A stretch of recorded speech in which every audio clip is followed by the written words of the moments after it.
మనమంతా దేవుళ్ళం. కొంచెం దిగి వచ్చాం, కొంచెం ఎదిగి వెళ్ళాలి. ఆకాశంలో మేఘం కిందికి దిగి వచ్చి ఒక చెరువు అయింది. పైన మనం భగవంతులం, కింద మనుషులం. అదే మేఘం కిందికి వస్తే అదే చెరువు అవుతుంది. ఉన్నదంతా నీళ్ళే, వాటర్, H2O. ఉన్నదంతా దైవత్వమే. అదే నీరు ఆకాశంలో ఒక మేఘంలాగా, ఒక మంచుగడ్డలాగా, ఒక నీరులాగా, ఒక చెరువులాగా తయారవుతుంది. నీరు అదే, అంతా దైవమే. మనం దిగి వచ్చిన దేవుళ్ళము. ఈ శరీరంలో ఉన్నాము. ఈ శరీరం నుంచి బయటకు వచ్చిన తర్వాత మళ్ళీ మనం మేఘమై వెళ్ళిపోతాము. మళ్ళీ తిరిగి వస్తాము, మళ్ళీ వెళ్తాము, మళ్ళీ వస్తాము, మళ్ళీ వెళ్తాము. అదే మేఘం చెరువు అవుతుంది, అదే చెరువు మళ్ళీ మేఘం అవుతుంది. అక్కడ ఉంటే దేవుడు, ఇక్కడ ఉంటే మానవుడు. ఇదే మానవుడు అక్కడ దేవుడు, అదే దేవుడు ఇక్కడ మానవుడు. ఉన్నదంతా దైవత్వమే. ఒకటే దైవత్వం ఒక చీమ శరీరంలో ఉంది, అదే దైవత్వం ఒక ఏనుగు శరీరంలో ఉంది, అదే దైవత్వం ఒక మానవ శరీరంలో ఉంది.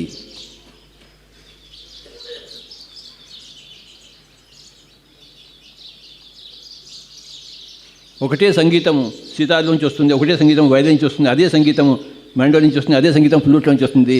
సంగీతం అంతా ఒకటే, దైవత్వం అంతా ఒకటే. ఇన్స్ట్రుమెంట్స్ వేరే, దేహాలు వేరే, శరీరాలు వేరే.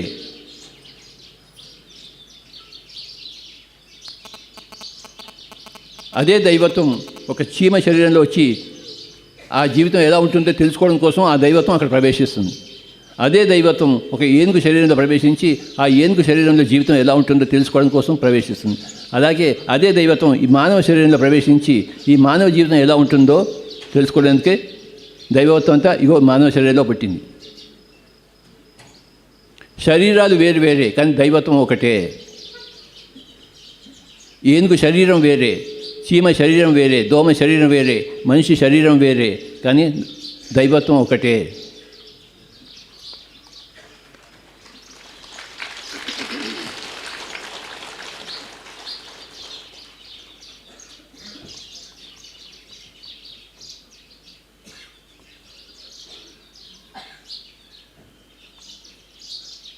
ఆ ఒక్కగానొక్క దైవత్వాన్ని పట్టుకోవడం కోసమే ధ్యానము.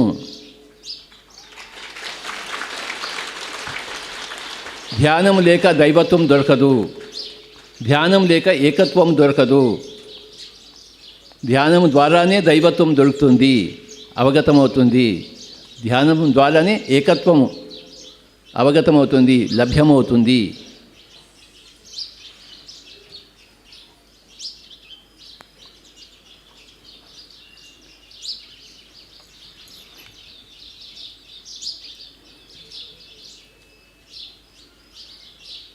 సంగీతంకి శృతిలాగా ప్రాపంచిక జీవితానికి దైవత్వము. సంగీతంలో అందరూ శృతి కలుస్తుందో లేదా తెలుసుకుంటూ ఉంటారు ఎప్పటికప్పుడు. శృతి తప్పితే అపస్వరం వస్తుంది. అలాగే ప్రాపంచికం దైవత్వాన్ని తప్పితే అపస్వరం వస్తుంది. ప్రాపంచికంలో దైవత్వం అనేది ప్రాపంచికానికి శృతి. ఆ శృతిలో ఎప్పుడూ ఉండాలి. ఆ ఏకత్వంలో ఎప్పుడు జీవిస్తూ ఈ విభిన్నత్వంలో జీవించాలి.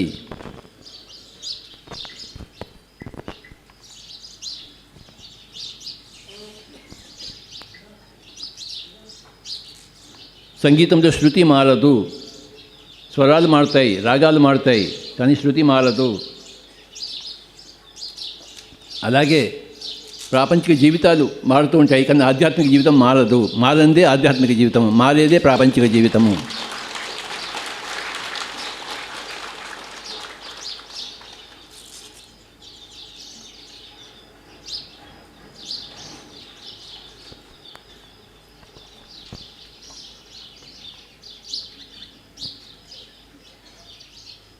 మనమంతా ఒక్కటే, బ్రహ్మం ఒక్కటే, పరబ్రహ్మం ఒక్కటే.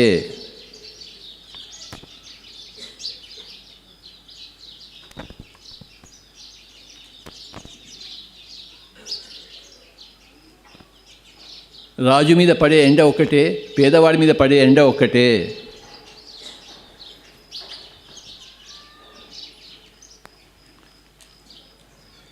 అందరం ఒకటే విధంగా ఉన్నాము.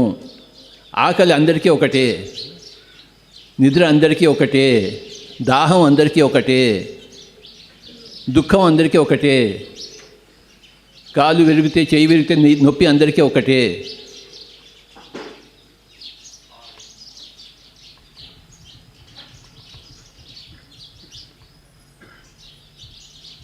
రకరకాల ఆకలు లేవు, రకరకాల దాహాలు లేవు, రకరకాల దుఃఖాలు లేవు. దుఃఖం ఒకటే ఉంది, అందరికీ దుఃఖం ఉంది. సత్యంలో జీవించకపోతే దుఃఖం ఉంది, ఏకత్వం తెలియకపోతే దుఃఖం ఉంది.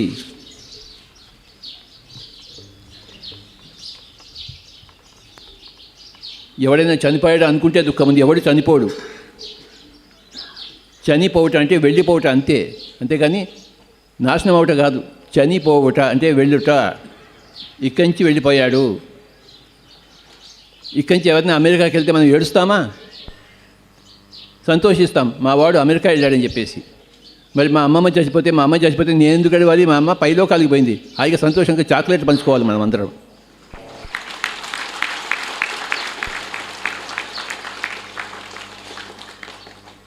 ఇక్కడి నుంచి అమెరికా పోవడం ఎలాగో ఇక్కడి నుంచి పైలోకాలకు పోవడం అంతే. అమెరికా నుంచి పోయి మళ్ళీ తిరిగి వస్తాడు భూలోకానికి, ఇండియాకి వస్తాడు. అలాగే భూలోకం నుంచి పైలోకం మళ్ళీ తిరిగి వస్తాం మనమంతా. జాతసి ధ్రువో మృత్యు ధ్రువం జన్మ మృతస్య చ తస్మాత్ అపరిహార్యతే నత్వం శోచితం అర్హసి. పుట్టేవాడు చావక తప్పదు, చచ్చేవాడు మళ్ళీ పుట్టక తప్పదు. కనుక దేనికి ఏడవరాదు. ఏడ్చేవాడు అపండితుడు. ఇక్కడ ఎవరన్నా ఏడ్చేవాళ్ళు ఉన్నారా? లేకపోతే చెప్పాలి కొట్టండి. ఏడ్చేవాడు ఉంటే ఏడవండి.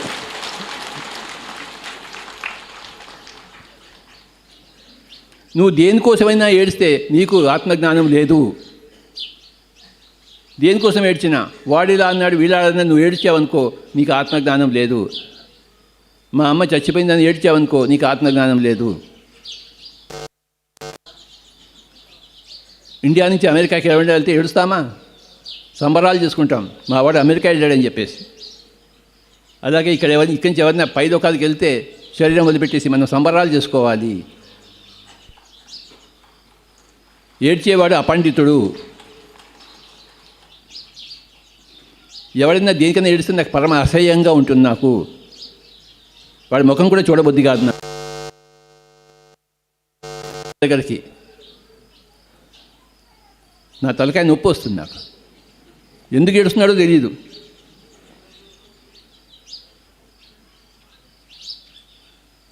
ఏంట్రా నీ దుఃఖం అంటే, రోజు మా పెళ్ళాన్ని నన్ను కొడుతోంది సార్ అంటాడు వాడు. ఇది ఎక్కడ వింత? మామూలుగా రివర్స్గా ఉంటుంది. వీడు వచ్చి ఏడుస్తున్నాడు నా దగ్గర. ఏమైందంటే, రోజు మా ఆవిడ కొడుతోంది సార్ నన్ను అంటాడు. అదే బాబా,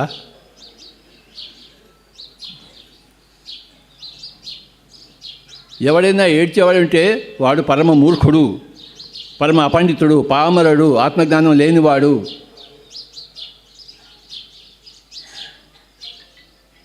గతాసూన్ అగతాసూన్ చ న అనుశోచంతి పండితా. గతాసూన్ అంటే గతించినవాడు, అగతాసూన్ అంటే ఇంకా గతించబోయేవాడు. ఇద్దరి కోసము ఏడ్చేవాడు అపండితుడు. దేనికోసం ఏడవడు. ఉన్నవాడి కోసం ఏడవడు, పోయినవాడి కోసం ఏడవడు. ఇక్కడ ఎవరైనా ఏడ్చేవాడు ఉన్నారా? లేరు కదా. ఇక్కడ ఎవరు ఏడ్చేవాళ్ళు చెప్తే చప్పట్లు కొడతాం, గట్టిగా చప్పట్లు కొడతాము.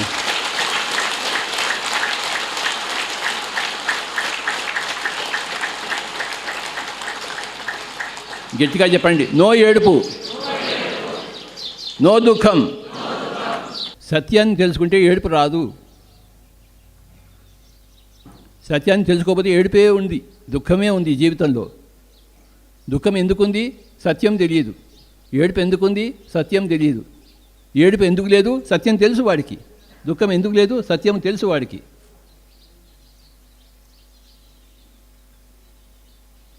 మీ దుఃఖానికి కారణం మీరు సత్యంలో జీవించకపోవడమే. అంతేకాని మీ అత్తమ్మ, మీ కోడలు కాదు మీ దుఃఖానికి కారణం. మనల్ని ఎవరైతే పీకు తింటున్నారో ఈ జన్మలో, మనం వాళ్ళని పీకు తినాం గత జన్మలో. లేకపోతే వచ్చే జన్మలో వాళ్ళని మనం పీకు తింటాము అసత్యంలో జీవిస్తే. మొన్న నువ్వు నన్ను కొట్టావు కదా, ఇవాళ నేను కొడతాను.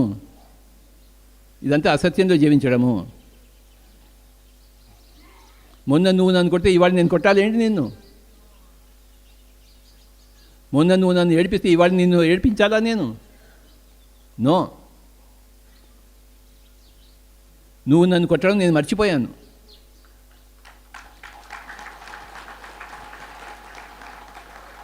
నువ్వు నన్ను తిట్టడం నేను మర్చిపోయాను. రాత్ గయ్యితో బాత్ గయ్యి.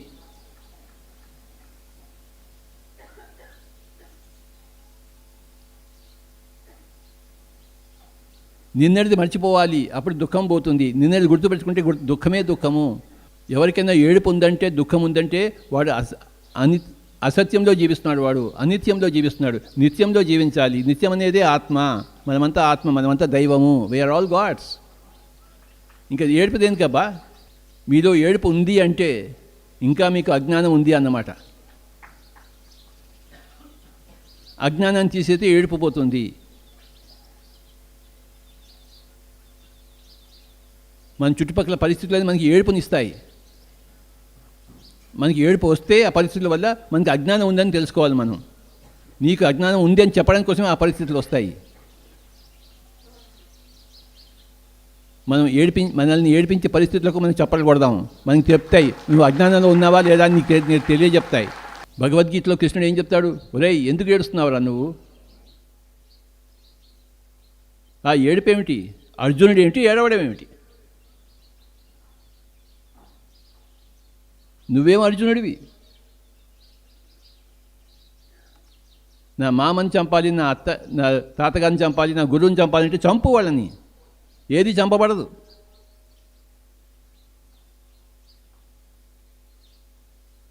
చంపబడేది, చంపబడేవాడు ఎవడు లేడు.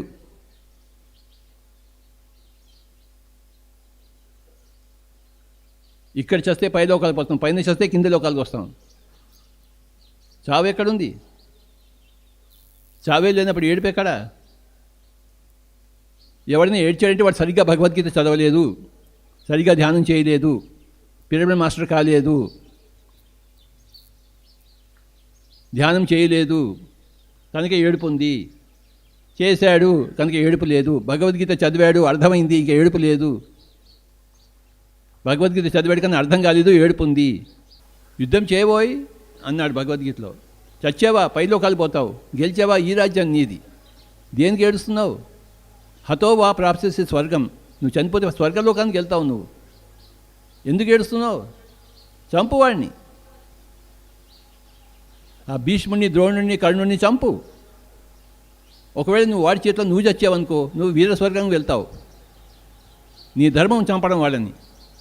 నీ ధర్మం నువ్వు చెయ్యి. మన ధర్మం కూడా మనం చేస్తున్నాము. ఎవరైనా జంతువులను చంపితే తింటే మనం వాడిని ఎదిరిస్తాము. పిరమిడ్ మాస్టర్లు అందరూ. అది మన యుద్ధము.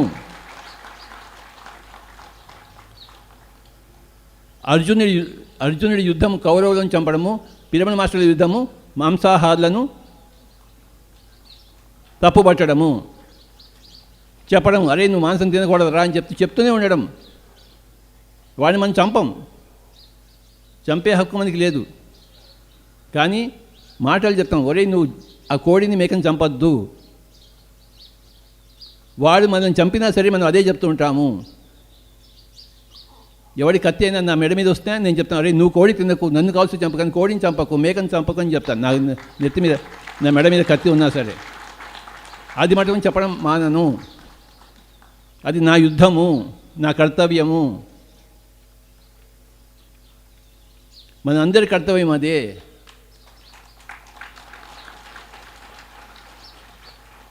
అదొక్కటే మన కర్తవ్యము.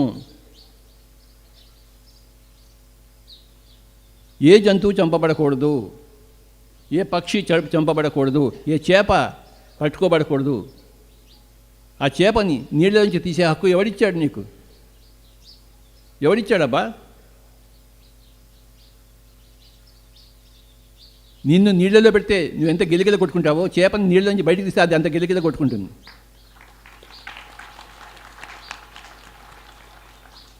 పక్షులను పంజరంలో పెట్టకూడదు.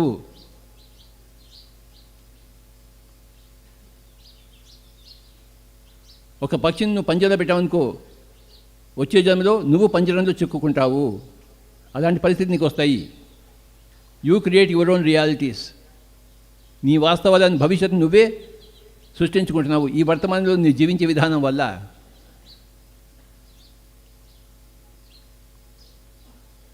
నిన్ను నువ్వు సరి చేసుకో. అసత్యంలోంచి సత్యంలోకి రా, అజ్ఞానంలోంచి జ్ఞానంలోకి రా, తమస్సులోంచి జ్యోతి వైపు రా.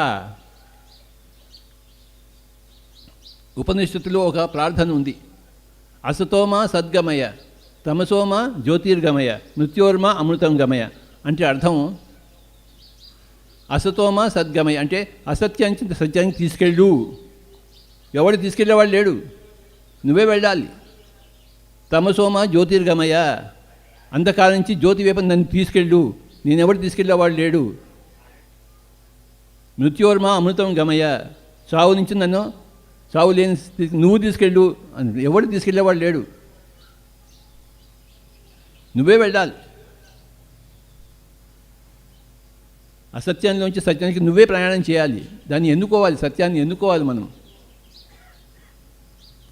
తమస్సు నుంచి జ్యోతి వైపు మనం ఎన్నుకోవాలి. మనల్ని మనం నడిపించుకోవాలి. ఎవడో మనం నడిపించే నాథుడు లేడు, మనకి మనమే నాథుడము. మన మొగుళ్ళము మనమే, మన నాథులము మనమే. గమయ అంటే తీసుకెళ్ళు, నేను తీసుకెళ్ళేవాడు ఎవడు లేడు. అసతోమ సద్గమయ, నన్ను తీసుకెళ్ళు, ఎవడు తీసుకెళ్ళేవాడు లేడు, నువ్వు వెళ్ళాలి. ఆ రెస్పాన్సిబిలిటీ నీది. నువ్వు ధ్యానం చేయాలి, రోజు కూర్చోవాలి, కళ్ళు రెండు మూసుకుని కూర్చోవాలి, నీ శక్తిని పెంచుకోవాలి, నీ అజ్ఞానాన్ని రూపుమాపుకోవాలి. నువ్వు చేయాలి సాధన. దుప్పటి కప్పుకుని పడుకోకూడదు, లేచి కూర్చోవాలి, ధ్యానం చేసుకోవాలి, పుస్తకాలు చదవాలి, సజ్జన సాంగత్యం చేయాలి. జీవితంలో వచ్చే పరిస్థితులను సంతోషంగా చిరునవ్వుతో ఆహ్వానించాలి, ఎదుర్కోవాలి. దేనికి ఏడవకూడదు. ఏడిస్తే నీకే తెలుస్తుంది, నీకు ఇంత అజ్ఞానం, నువ్వు ఎంత ఏడుస్తున్నావో అంత అజ్ఞానం ఉందన్నమాట. నువ్వు ఎంత ఏడవవో అంత సుజ్ఞానం ఉందన్నమాట నీకు.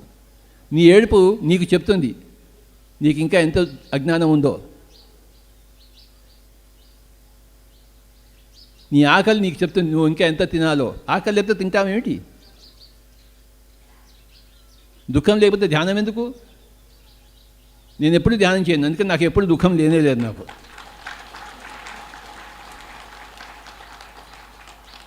ఆకలి లేని వాడు తింటాడేంటి?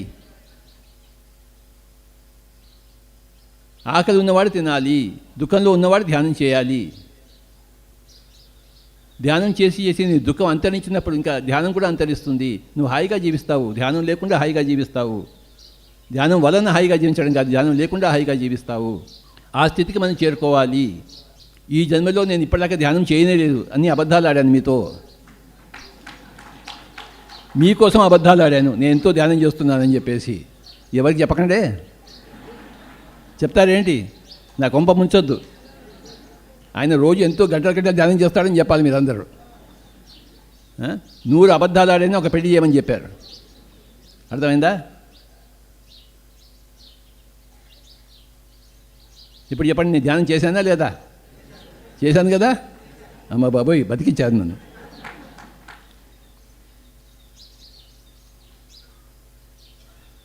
నేను సంగీత సాధన చేయను, కానీ వీళ్ళందరూ వచ్చినప్పుడు ఏదో సాధన చేసేస్తుంటాను, వాయించేస్తాను. కొన్ని తప్పులు కొన్ని ఒప్పులు ఉంటూనే ఉంటాయి. నన్ను క్షమించండి అందరూ. అయ్యా సంజయ్ గారు ఇలా చూస్తాడు, నాకు ఏదైనా చేస్తాడు, కోపంగా చూస్తాడు నా మీద. దుఃఖం పోయేంత వరకు ధ్యానం చేయాలి. దుఃఖం పోయిన తర్వాత ఆనందంగా ఉన్నప్పుడు ఇంక డ్యాన్సులు చేయాలి. ఇక ధ్యానం ఏం చేస్తాం? డ్యాన్సులు చేస్తాం మనం.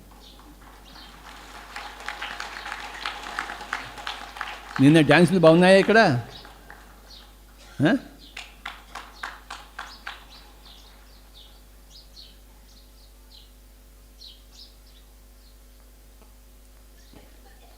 ఒకవేళ మీకు దుఃఖం ఉంటే, ఒకవేళ మీ దగ్గర ఏడుపు ఉంటే, మీరు ఇంకా ధ్యానం చేయలేదన్నమాట, ధ్యానం చాలా తక్కువైందన్నమాట. మీరు ఇంకా ఎక్కువ హెచ్చించాలి మీ ధ్యానాన్ని.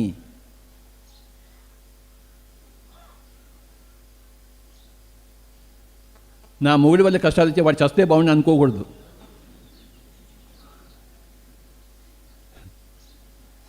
ఏ మొగుళ్ళు అన్ని కష్టాలే పెడుతుంటారు ఎప్పుడు. ఈ ప్రపంచంలో మొగుళ్ళే లేకపోతే ఎంత బాగుంటుంది కదా? బాగుంటుందా? మళ్ళీ మొగుడు కావాలి, మొగుడు కావాలి, మొగుడు కష్టాలు పెట్టాలి, ఆ కష్టాల నుంచి బయటకు రావడానికి మనం ధ్యానం చేయాలి. అది పాయింట్. అంతేగాని మొగుడిని మార్చొద్దు, ధ్యానం చేయండి. ఎప్పుడెప్పుడు మొగుడిని మార్చుదామని చూస్తుంటారు. అయ్యా నీ దగ్గరికి వస్తాలే. ధ్యానాన్ని హెచ్చించాలి.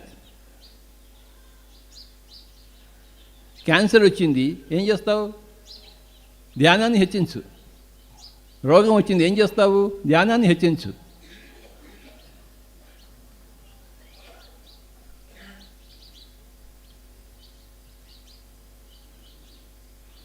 నా ఫ్లూట్ పెద్దదా చిన్నదా చెప్పండి? ఇది చిన్నదా పెద్దదా? దీని పక్కన ఒక చిన్నది పెట్టానుకోండి, ఇది పెద్దది. దీని పక్కన పెద్దది పెట్టానుకోండి, ఇది చిన్నది. అలాగే మన సమస్య ఫ్లూట్గా ఉన్నప్పుడు ఒక బొంగంతా ధ్యానం చేస్తే ఇది చిన్నది అయిపోతుంది, సమస్య చిన్నది అయిపోతుంది. సమస్య పెద్దగా ఎందుకు ఉంది? పక్కన ధ్యానం లేదు. ఆ సమస్య కన్నా ఎక్కువ ధ్యానం మనం చేయలేదు. ఈ సమస్య కన్నా ఎక్కువ ధ్యానం చేస్తే సమస్య చిన్నది అయిపోతుంది, సమస్య మాయమైపోతుంది. సమస్య నుంచి దూరంగా పడడం ధ్యానంలో మునగడమే, అంతేకాని సమస్యను ఎదుర్కోవడం కాదు. సమస్య సమస్యగానే ఉంటుంది, కానీ నీకు సమస్య కాదు, ఎందుకంటే నువ్వు ధ్యానంలో ఉన్నావు. మీకు ఎప్పుడైనా ఏడుపైన వచ్చిందంటే, సమస్య వచ్చిందంటే మీరు ధ్యానం ఎక్కువ చేయాలని గుర్తుంచుకోండి.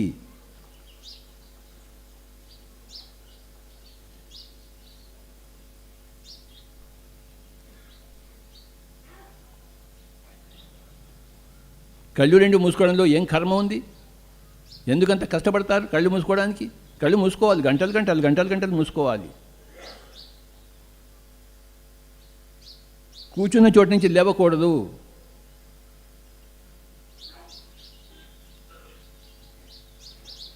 దేనికి లేవడం?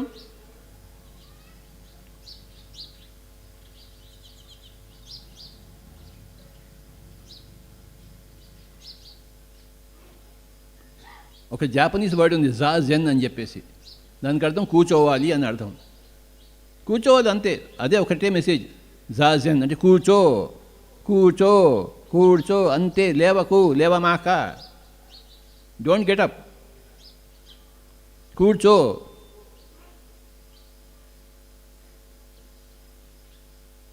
కూర్చోడానికి ఏం కష్టం అండి? పరిగెత్తాలంటే కష్టం, కానీ ధ్యానం చేసుకోవడానికి ఏం కష్టం? ఎంత సుఖము ధ్యానం, ఎంత స్వర్గము ధ్యానం.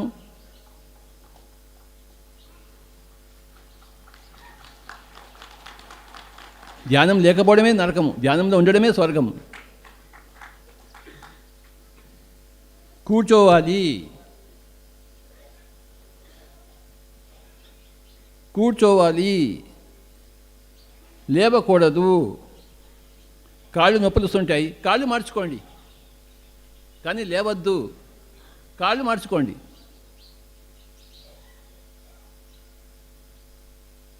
ఈ కాలు తీసి ఈ కాలు మీద పెట్టండి, కాళ్ళు మార్చుకోండి, కానీ లేవద్దు, కళ్ళు తెరవద్దు. ఎన్నో ఆలోచనలు వస్తున్నాయి సార్ అంటారు. వచ్చే రాని, నువ్వు మటుకు కళ్ళు తెరవద్దు.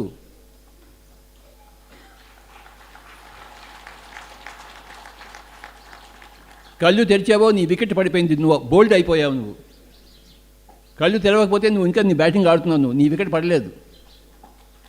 కళ్ళు తెరిచావు అనుకో, వికెట్ పడిపోయింది.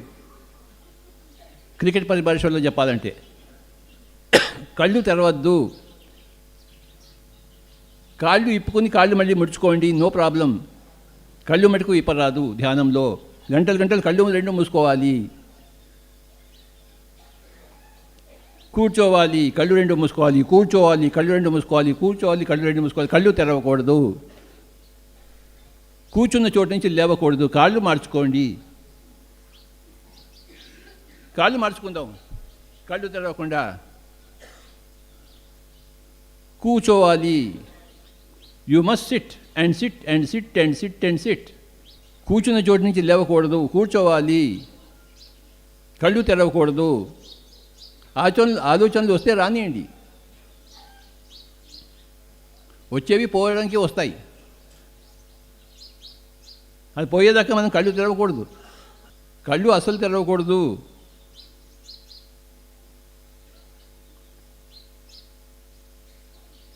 మౌనం అంటే నోరు ఇప్పకుండా ఉండడం, ధ్యానం అంటే కళ్ళు తెరవకుండా ఉండడం, అంతే, అంతకనికి ఏమీ లేదు.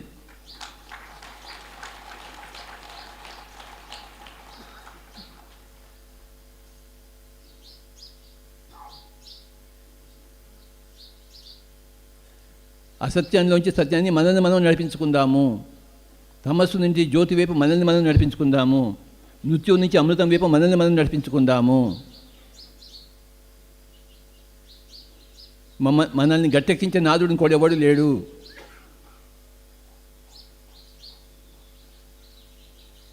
There is no saviour.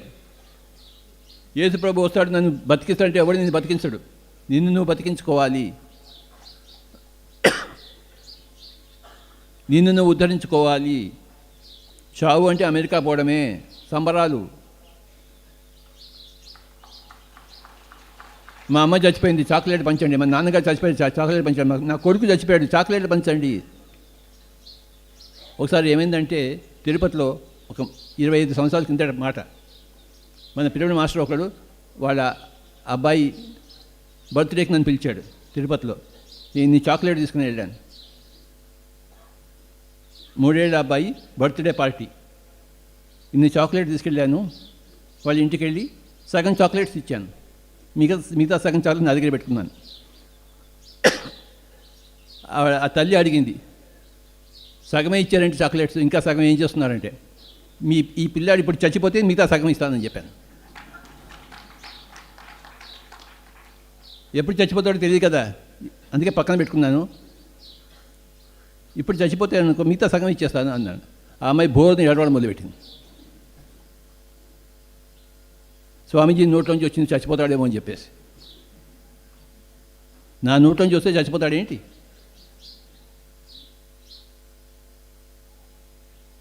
నా ఆశీర్వాదం ఎవడి మీద పనిచేయదు, నా శాపం ఎవడి మీద పనిచేయదు. ఎవడి కర్మ వాడిదే.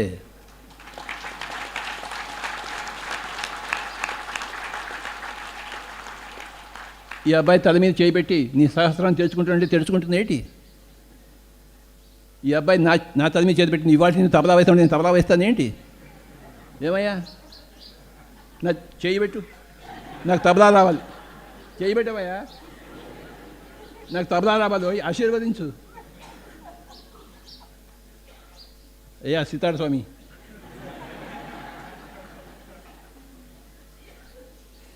ఇదేం భస్మాసుర హస్తం కాదు అందరిని చంపడానికి. నీ హస్తంలో ఏమీ లేదు, నీ ఆశీర్వాదంలో, నీ శాపంలో ఏమీ లేదు. అంతా నీలోనే ఉంది, పక్కవాడిలో ఏమీ లేదు. గుర్తుంచుకోండి.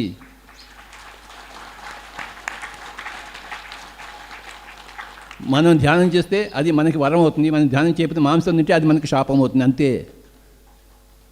మనల్ని శాపం ఇచ్చేది మనమే, మనకి వరాలు ఇచ్చుకునేది మనమే. మాంసం తింటే శాపము, ధ్యానం చేస్తే వరము, అంతే.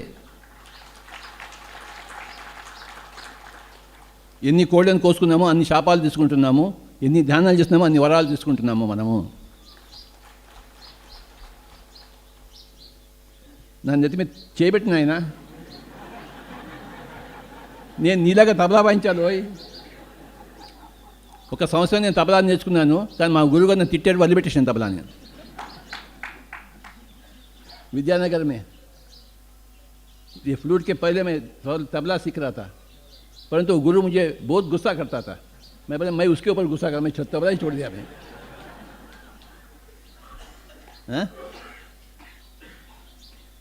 మీరు అందరు చల్లగా ఉండాలి, నీ ఆశీర్వదిస్తే మీకు చల్లగా ఉంటారు ఏంటి? వేడిగానే ఉంటారు మీరు, కొత్తలు ఆడుతూ ఉంటారు. చెప్పండి, నో ఆశీర్వాదము, నో శాపము. నీ మాంసం తినడమే నీకు శాపము, నీ ధ్యానం చేయడమే నీకు వరము. ఎన్ని వరాలని సంపాదించుకోండి, కూర్చుని వరాలు సంపాదించుకుంటూనే ఉండండి ధ్యానంలో.